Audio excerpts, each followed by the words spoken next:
लोकसभा चुनाव से पहले जातीय जनगणना को लेकर सियासत तेज हो गई है। जहां समाजवादी पार्टी लगातार इस मुद्दे पर योगी सरकार को घेरते हुए आ रही है, तो वहीं इलाहाबाद हाईकोर्ट ने भी इस मुद्दे पर योगी सरकार से जवाब तलब किया है। हाईकोर्ट ने 4 हफ्ते में इस पर जवाब देने को कहा है कि इस बीच बसपा सुप्रीमो मायावती अब इस मुद्दे पर एक कदम और आगे चली गई हैं। उन्होंने सिर्फ यूपी ही नहीं बल्कि पूरे देश में जातीय जनगणना कराने की मांग की है। उन्होंने कहा कि देश के सभी उपेक्षित वर्गों का मुख्यधारा में लाना जरूरी है। जी हां, अखिलेश यादव लगातार इस मामले पर मांग कर ही रहे थे और एनडीए के कुछ दल भी इस मुद्दे पर मांग कर रहे थे, लेकिन इस बीच मायावती के ट्वीट सामने आए, जहां मायावती ने एक के बाद एक कई ट्वीट किए और ट्वीट में साफ बात नजर आ रही है कि मायावती की मांग सिर्फ इतनी है कि जातीय जनगणना होनी चाहिए, बल्कि उत्तर प्रदेश में नहीं बल्कि पूरे देश में।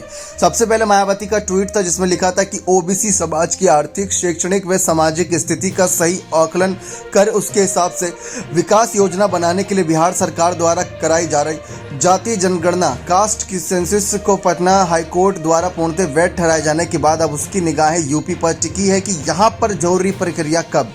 देश के कई राज्य, यानी इनका जो दूसरा ट्वीट था उसमें लिखा कि देश के कई राज्यों में जातीय जनगणना के बाद यूपी में भी इसे कराने की मांग लगातार जोर पकड़ रही है, किंतु वर्तमान बीजेपी सरकार भी इसके लिए तैयार नहीं लगती। यह अति चिंतनीय है, जबकि बीएसपी की मांग केवल यूपी में नहीं बल्कि केंद्र को राष्ट्रीय स्तर पर भी जातीय जनगणना करानी चाहिए।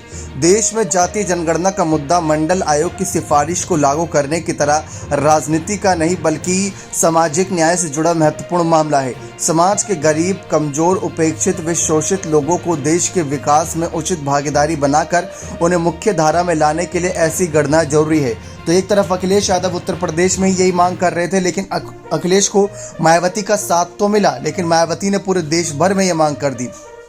अब देखते हैं मायावती की इन बातों को केंद्र सरकार सुनती है या अनसुना करके अखिलेश की तरह इनको भी कुछ ना कुछ बोलने का अधिकार देगी और ये भी बोलती रहेंगी और कोई भी इस मुद्दे पर गौर नहीं करेगा। देखना दिलचस्प रहेगा। लेकिन क्या आपको लगता है कि जातीय जनगणना के मुद्दे से क्या केंद्र सरकार को घेरा जा सकता है? क्या उसके बाद केंद्र सरकार को हराने की रणनीति बनाई जा सकती है?